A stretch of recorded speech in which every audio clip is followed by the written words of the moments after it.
Imagine waking up during the night, pushing open the door to your kid's room, and finding your 15-year-old daughter in bed in her underwear with 3 men. Now, how about adding this to the picture? Your other daughter, your 6-year-old daughter, is asleep right next to her while all this is going on. That's exactly what happened to Viola with her daughter Destiny, and Viola says that that's just the start of Destiny's promiscuous behavior. Viola believes her daughter has had sex with 50 men. She's even heard she prefers to sleep with older men. Now, Destiny has already been pregnant once, has already contracted an STD, and Viola believes if the behavior doesn't stop, Destiny's destiny is uncertain. You woke up in the middle of the night, you go into your daughter's room, what do you find? Maury, I wake up in the middle of the night, 3 o'clock in the morning, to get my baby a bottle, and I find, boys jumping everywhere, jumping out of windows and everything else. What'd you tell Destiny? I had her arrested. I had her arrested.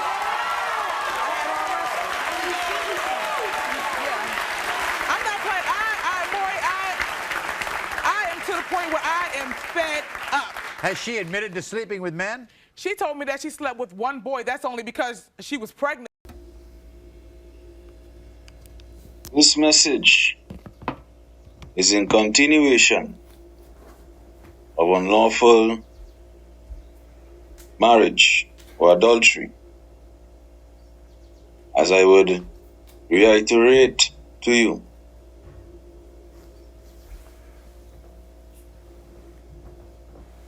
in the book of Deuteronomy, chapter 22,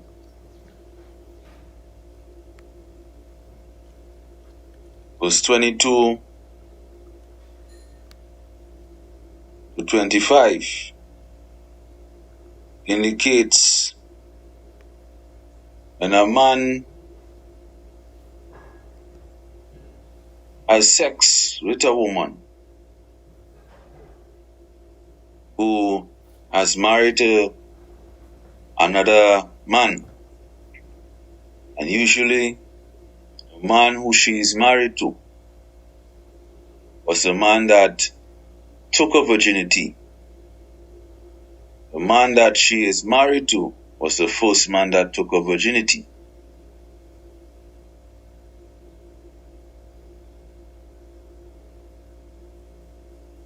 Once that man has consummated with that woman, they both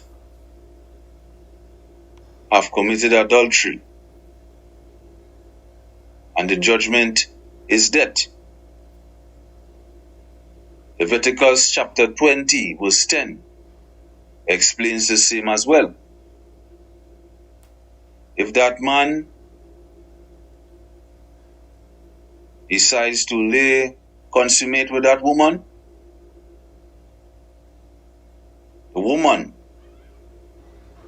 who is legally married to another man, that man is an adulterer, the woman is an adulteress, and both of them shall die. This is the judgment.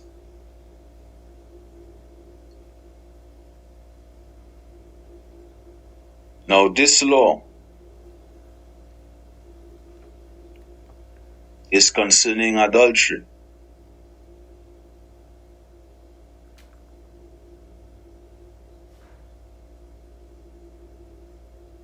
This was also expounded upon by the Messiah, who I refer to as Prophet Emmanuel. Prophet Emmanuel is who the world mistakenly referred to as the Christ.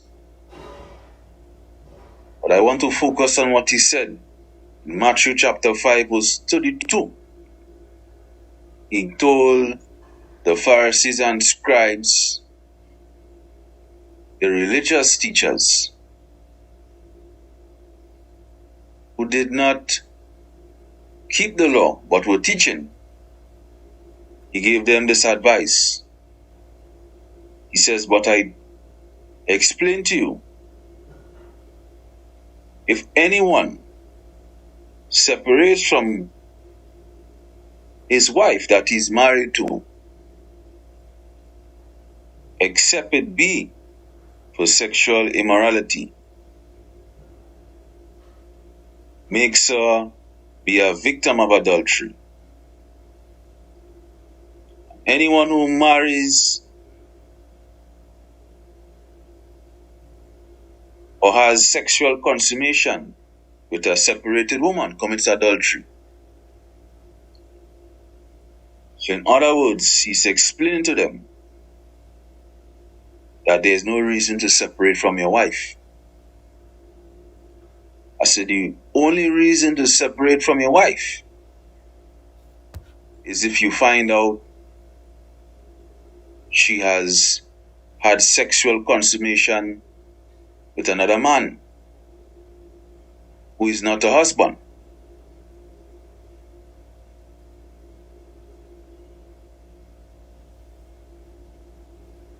When she consummates with another man,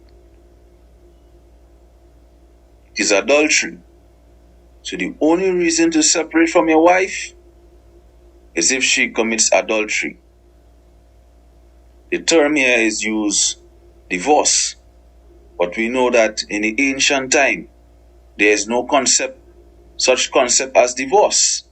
This is English translation. The correct term is adultery. Let me re-clarify. The correct term is separation.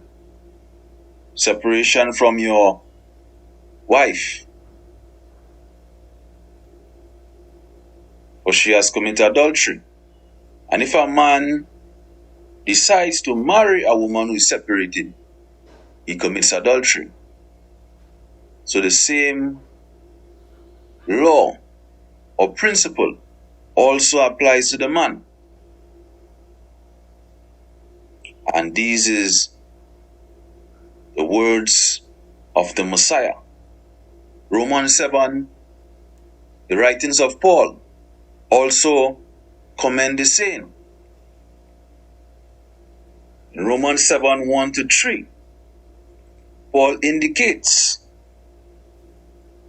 he starts off by saying that the law has dominion or authority over us. What law is that? The laws of life. The laws, the righteousness of the law. That law has dominion over us as long as we live. Now, if it is you are not keeping the laws of life, the laws of death applies to you. But that law that was instituted by the Creator applies to you. And it goes down to show that if a woman is legally married to another man, she is bound by that law concerning that man. What it means is that as long as that man lives, she is bound by the law concerning marriage. That man who was the first man to take a virginity, she belongs to him. And she cannot separate from that man. But then Paul goes on to explain, what if that man dies? She's no longer under that law.